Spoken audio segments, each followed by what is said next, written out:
Halo semuanya, pada bab 4 kali ini kita akan belajar tentang IP address dan subnetting. Nah, yang pertama yaitu pengenalan IP address dan subnetting, IP publik dan IP privat, lalu class foreign classless addressing, lalu kasus subnetting, lalu konsep block subnet, dan konsep switch and router. Yang pertama, pengenalan IP address dan subnetting dulu nih. IP address, Internet Protocol Address, adalah label numerik yang ditetapkan untuk setiap perangkat yang terhubung ke jaringan komputer yang menggunakan Internet Protocol untuk komunikasi. Lalu, IP address terbagi menjadi dua versi utama. Yang pertama ada IPv4, Internet Protocol version 4. IPv4 ini menggunakan 32 bit untuk alamatnya. Biasanya dipresentasikan dalam 4 kelompok angka desimal yang dipisahkan oleh titik. Misalnya 192.168.1.1. Setiap kelompok angka dapat berkisar dari 0 hingga 255. Lalu selanjutnya IPv6, yaitu Internet Protocol version 6. Ini dirancang untuk mengatasi keterbatasan jumlah alamat IPv4. IPv6 menggunakan 128 bit untuk alamatnya, dipresentasikan dalam format heksadesimal. Subnetting adalah proses membagi jaringan besar menjadi subjaringan yang lebih kecil dan efisien. Lalu yang kedua, IP publik dan IP privat. Nah, IP address dapat dikategorikan menjadi IP publik dan IP privat yang memiliki fungsi dan penggunaan yang berbeda. Yang pertama, IP publik. IP publik adalah alamat IP yang dapat diakses secara langsung dari internet. Nah, IP privat ini adalah alamat IP yang digunakan untuk jaringan lokal, LAN, dan tidak dapat diakses secara langsung dari internet. Nah, yang keempat nih kita akan belajar kasus subnetting, yaitu membagi jaringan kafe. Nah, Anda punya IP jaringan utama, misalkan untuk kafe Anda 192.168.5.0/24. Nah, Anda ingin membagi jaringan ini jadi dua bagian, satu untuk komputer kasir dan staf, satunya lagi untuk wifi pelanggan. Nah, langkah-langkahnya, IP awalnya adalah 192.168.5.0/4.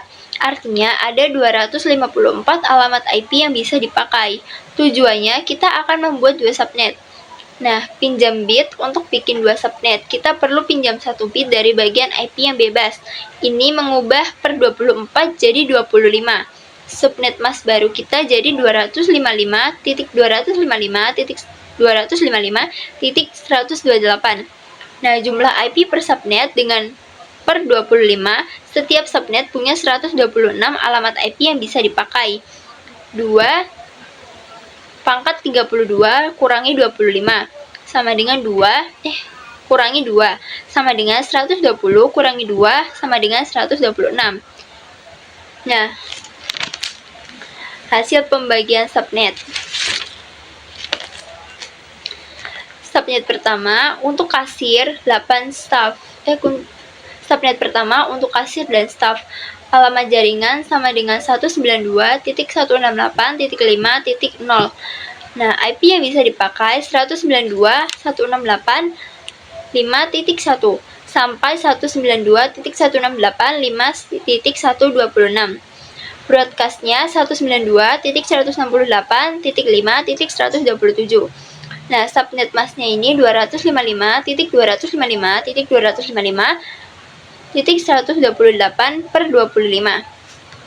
Untuk subnet yang kedua, untuk WIF pelanggan, alamat jaringannya 192.168.5.128. IP yang bisa dipakai sama dengan 192.168.5.129 sampai 192.168.5.254. Nah, broadcastnya ini 192.168.5.255. Subnet masknya 255.255.255.128/25. Selanjutnya, konsep block subnet. Konsep block subnet mengacu pada ukuran atau rentang alamat IP yang dicakup oleh sebuah subnet. Ini sering dihitung menggunakan nilai block size atau increment dari subnet mask. Nah, block subnet adalah jumlah alamat IP dalam setiap subnet, termasuk alamat network dan alamat broadcast. Konsep block subnet ini penting karena membantu kita dengan cepat menentukan yang pertama, alamat network berikutnya, yang kedua, alamat broadcast, yang ketiga, jumlah host. Nah, yang keenam ini konsep switch and router. Switch and router adalah dua perangkat jaringan fundamental yang memiliki peran berbeda dalam menghubungkan perangkat dan mengarahkan lalu lintas data. Perbedaannya, switch ini menghubungkan perangkat dalam satu jaringan yang sama, sedangkan router ini menghubungkan antar jaringan yang berbeda.